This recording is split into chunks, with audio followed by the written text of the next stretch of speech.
নমস্কার বন্ধুরা, গল্প সম্ভার চ্যানেলে আপনাদের সবাইকে স্বাগতম। আজ আপনাদের জন্য পড়ছি একটি ভৌতিক গল্প, লাল পুকুর। দিনাজপুর জেলার শেষ প্রান্তে ঘন জঙ্গল আর মাটির উঁচু নিচু ঢেউয়ের মধ্যে চাপা পড়ে আছে এক পুরনো গ্রাম, মল্লিকপুর। এই গ্রামে মোবাইল নেটওয়ার্ক ঠিকঠাক চলে না। সন্ধ্যার পর রাস্তা ফাঁকা হয়ে যায়, আর গ্রামের মাঝখানে অবস্থিত একটা অদ্ভুত পুকুরকে ঘিরে চলে নানা গুজব, যার নাম লাল পুকুর।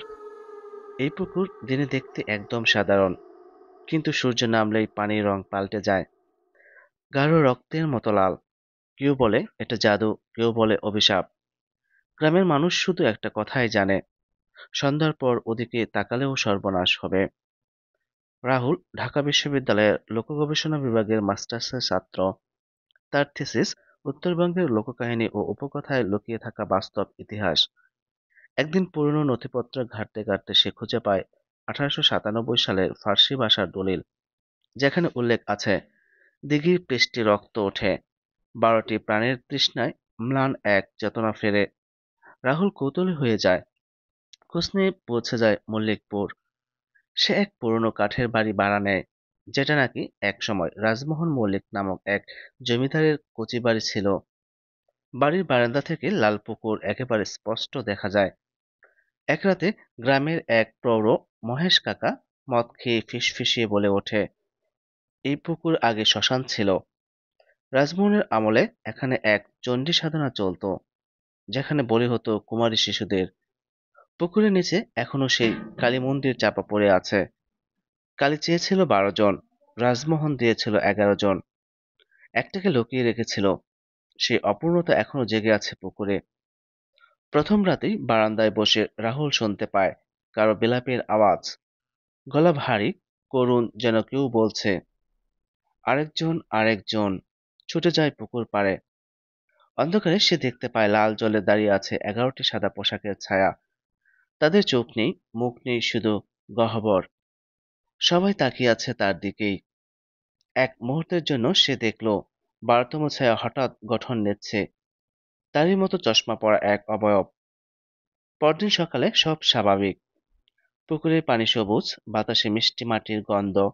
গ্রামের লোকজন জানে না কিছুই, বরং রাহুলকে সাবধান করে, এখানে গবেষণা করবেন না বাবু, জীবন থাকবে না। ওরা নাম জানে আপনার। এক রাতে রাহুল দেখে পুকুর পাড়ে মুখোশ পরা একদল লোক কালো পোশাক পরে মন্ত্র পাঠ করছে।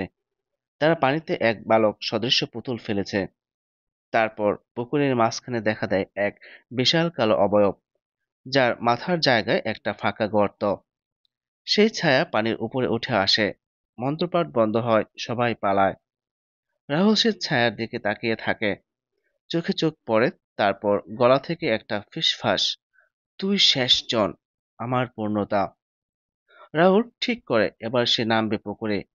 ডাইভিং স্যুট পরে সে সূর্যাস্তের ঠিক আগে নামে লাল পানিতে। অনেকটা নিচে নেমে হঠাৎ করে দেখতে পায় এক পাথরের মন্দির, যার দরজায় রক্তে লেখা, 12 পূর্ণ হলেই শুরু হবে সত্যিকারের জাগরণ। ভেতরে সে দেখতে পায় এক কঙ্কালের স্তূপ, আর মাঝখানে দাঁড়িয়ে আছে এক শিশু মূর্তি, যার মুখ নেই। পেছন থেকে হঠাৎ জড়িয়ে ধরে তাকে এক জোড়া বরফ ঠান্ডা হাত। তোকে দিয়ে শেষ করব, তারপর আমি মুক্ত। রাহুল উঠে আসতে পারে না, শুধু তার চোখ ফাঁকা হয়ে যায়। নিঃশব্দে চিৎকার করতে করতে সে মিশে যায় লাল পানির গভীরে। পরদিন সকাল, পুকুর শান্ত, জল সবুজ, আকাশ ঝকঝকে, কিন্তু রাহুল নেই। শুধু তার ডায়েরির এক পাতায় লেখা, আমি ভুল করেছি। লাল পুকুর শুধু অভিশপ্ত নয়, ওটা জীবন্ত। আজও মল্লিকপুরে সূর্য ডোবার আগে মানুষ ঘরে ঢুকে পড়ে।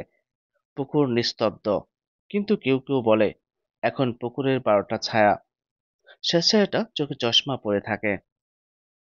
ধন্যবাদ সবাইকে।